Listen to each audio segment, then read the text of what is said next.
tell me a bit more about this keyword research you had done, because I answered a couple of made a couple of points on it once you'd shown me the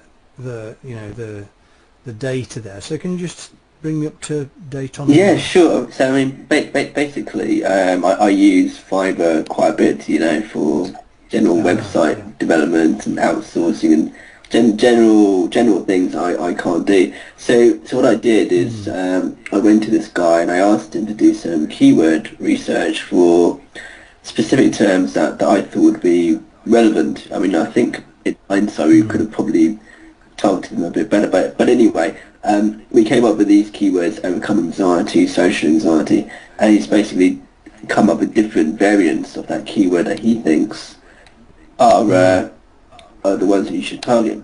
So he's compiled into a spreadsheet, and I think that's it really. It's looking at the ones that are worthy of going for it and trying to see what we can do, really.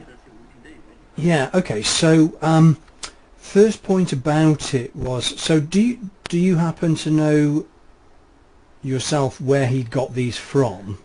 Because I can tell you where they come from. I don't actually know exactly Okay. Question. All right, and this is it's an interesting and it's a slightly funny area in that years ago, I'm just going to quickly share my screen as well. Sure. Years ago, it used to be that Google's keyword tool was pretty awful. Oh, right. Surprisingly, it was surprisingly bad. Right. And the most popular tool that people used to get an idea of keywords and bid prices and so forth was a thing called the Overture Search Term Suggestion tool. Oh. And if you'd never seen the Overture Search Term Suggestion tool before, it was quite gobsmacking, because you'd give it some seed keywords, some rough general keywords, and it would come out with all these keyword searches that people were doing, and it would give you the bid prices of them, and you'd be like, wow, how do they know all this stuff? And people described it as being like pulling aside the curtains of the internet and letting you see what was behind it all. And what that was all about was, Overture was subsequently acquired by Yahoo, and Yahoo ultimately discontinued the thing, so doesn't exist anymore, hasn't done for a very long time. But Google has been doing their thing with their keyword tool for all these years as well, and that's where these PDFs come from. Is that your person looking them up has put a keyword suggestion into Google's keyword suggestion tool, and they give you all these derivations, and these are keywords that are based on what Google knows people type into the search box all the time. And you can, there's only showing a couple of extra columns here, but there's more columns as well, like national and other things too. But basically what you're seeing is these are keywords that people are actually looking for, and it gives you some idea of the volume, the search quantities, and it gives you some idea of the respective bid prices for these keywords, and it also tells you how competitive they are. In other words, are there lots of people bidding on this same keyword? Because if they do, then that forces the price up. And you can see there's a big variety in the estimated bids of all these things, from $7 down to 78 cents and that sort of thing. Now there's a few key points to make out of this particular research. First of all, the dollar value means he's been targeting the US and not the UK. So that means that these are keywords that Google understands are happening as searches in the US, and they're therefore less likely. Now there's going to be some commonality and some overlap, obviously. You know, people in the US look for help with anxiety just like people in the UK look for help with anxiety. But these are numbers that are derived from what's going on in that marketplace. So unless you told your guy to do the research in the UK, he's just assumed you're in the US and he's given you data from the US, and it's not targeted correctly. Right, no, that does make a lot of sense actually. Yeah, I just assumed that I'm in the I should have probably have made that clear. I just assumed that he thought I was probably in the UK. Well, I mean, he would look at your website and he would see that it was based in the UK, but he hasn't. So he hasn't done a decent or even half decent job. The other thing is that we, as we talked about it in some detail towards the end of the last call, what we really want to zero in on first of all, as really well targeted for us, is hypnotherapy type keywords. So yes, these are the treatments, you know, anxiety and whatnot, but none of these keywords searches are to do with, and it's only based on what you've asked him to do, obviously. So he's researched the keywords that you're interested in and you've given him to look at. But we really want to see stuff for hypnotherapy solutions. Right. So, and that's what we're going to go after with the pages and whatnot. So this lot.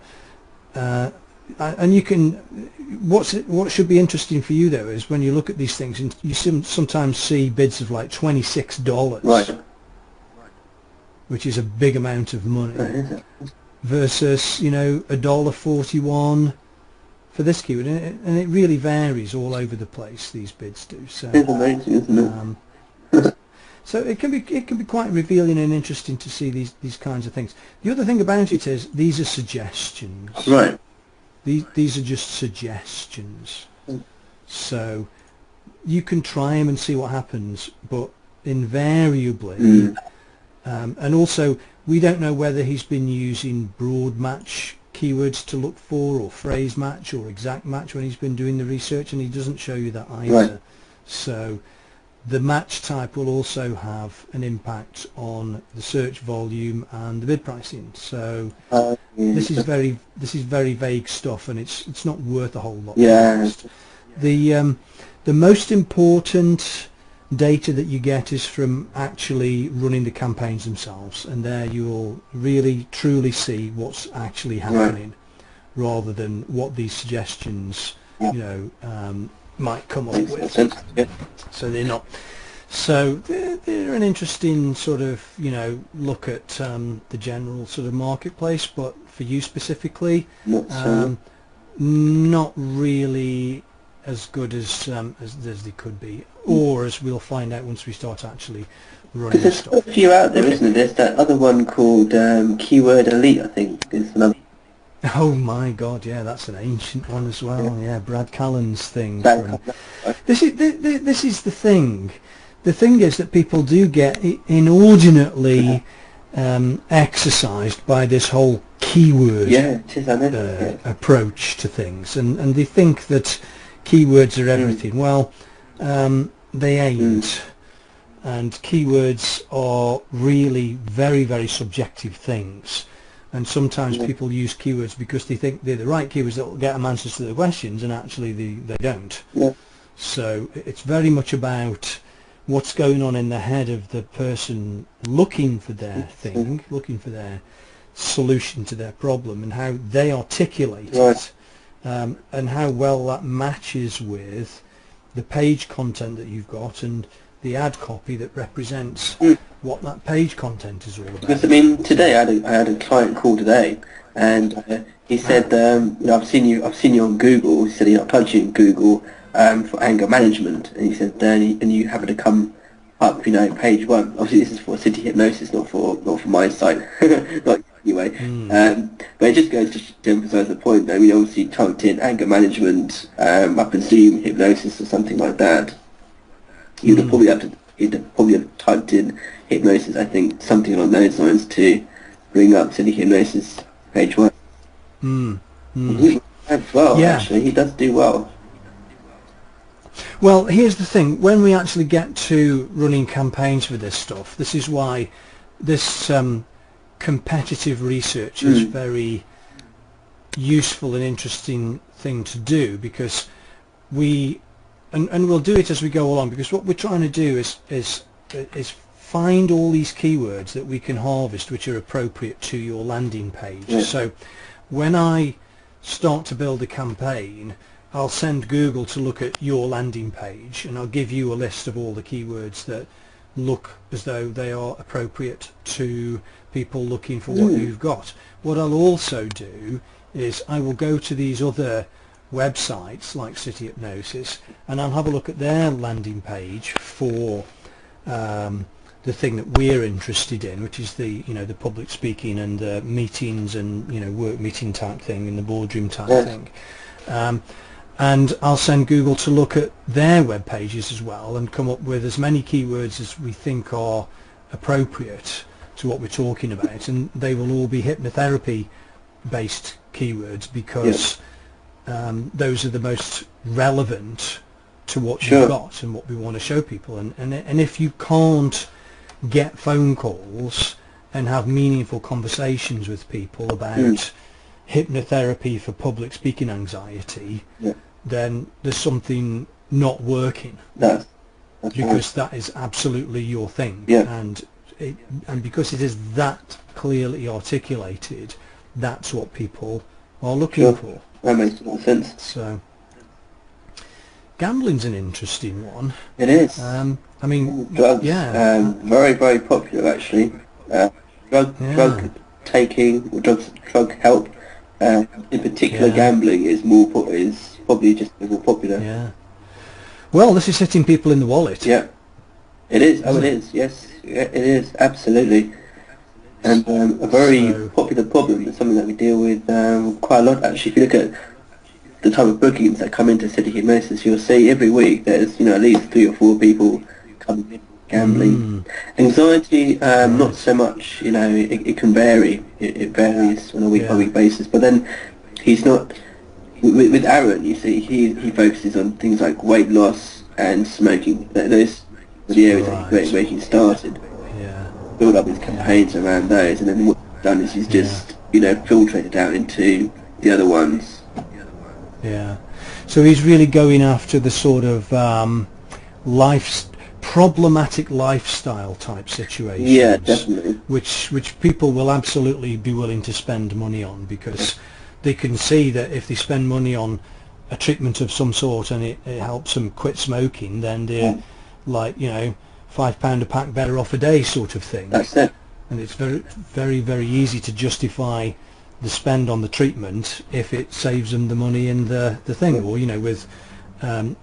with weight, then of course people have got health problems, potentially dangerous or life-threatening ones because of that. So again, there's an important economic value attached to that. So so those are the areas that you definitely want to really zero in on. So but for where we wanted to start, that was in the whole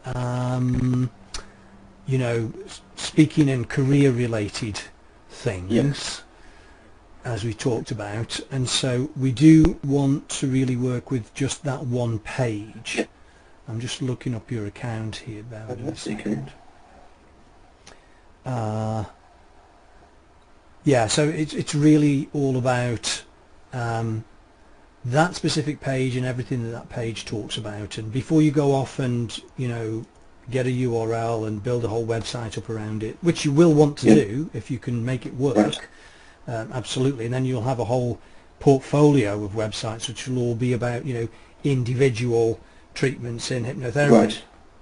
If you wanted to do it that way, or you could just continue to build out specific pages and you want main website. There's a variety of options to go after it.